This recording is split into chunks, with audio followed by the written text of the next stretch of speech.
नमस्कार, मैं मुंबई से मंजू मंगल प्रभात लोढ़ा। हमारा जीवन अनेक प्रार्थनाओं के बाद का परिणाम है। इसे सही ढंग से जीना ही इसकी सफलता का द्योतक है। जन्म हमें मिलता है, लेकिन जीवन जीने की कला हमें सीखनी पड़ती है। हमारा आत्मविश्वास इतना करामती होता है कि बढ़ता तो बरसों में है, लेकिन घटता कुछ ही पलों में है। एक छोटी सी सफलता हमें ऊंचाइयां दिखलाती हैं, तो एक छोटी सी नाकामी हमें अंधेरे के गर्त में धकेल देती है। लेकिन जब हम नीचे गिरते हैं, तब उन ऊंचाइयों को कभी न भूलें जिन्होंने हमें एक नई राह दिखाई थी, और फिर से लड़ने का नया संकल्प लेकर हमें आगे बढ़ना चाहिए। कांटों की मार के साथ गुलाब की सुवास को न भूलें। टेनिस के एक महान खिलाड़ी हुए आर्थर एश।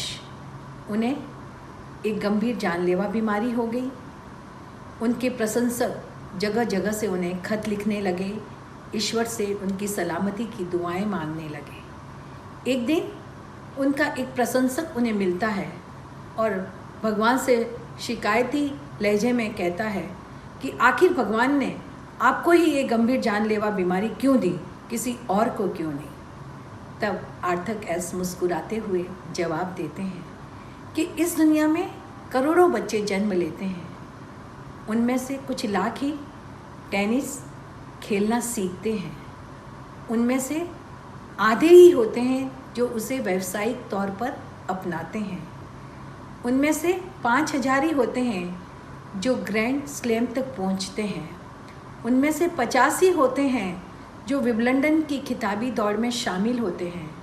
उनमें से 4 ही होते हैं जो सेमीफाइनल तक पहुंचते हैं, और उनमें से 2 ही होते हैं जो उस कप को जीतने का सपना देखते हैं। और जब जब जीत कर मैंने उस कप को उठाया है, तब कभी मैंने ईश्वर से ये नहीं कहा कि मैं ही क्यों, दूसरा और कोई नहीं। तो आज मैं भगवान से कैसे शिकायत कर सकता हूँ कि उन्होंने मुझे ही ये बीमारी क्यों दी। कितनी बड़ी शिक्षा है कि जीवन में हमारे साथ जो भी घट रहा है वो हमारे कर्मों का फल है। इसके लिए हमें ईश्वर से कोई भी शिकायत नहीं करनी चाहिए। कर्म जड़ होते हैं, लेकिन उसका फल कहीं ना कहीं हमें मिलता है। इसलिए जो हमारे जीवन में आ रहा है, जो हमारी राह में आ रहा है, उसे स्वीकार कर हमें आगे बढ़ना चाहिए। नमस्कार।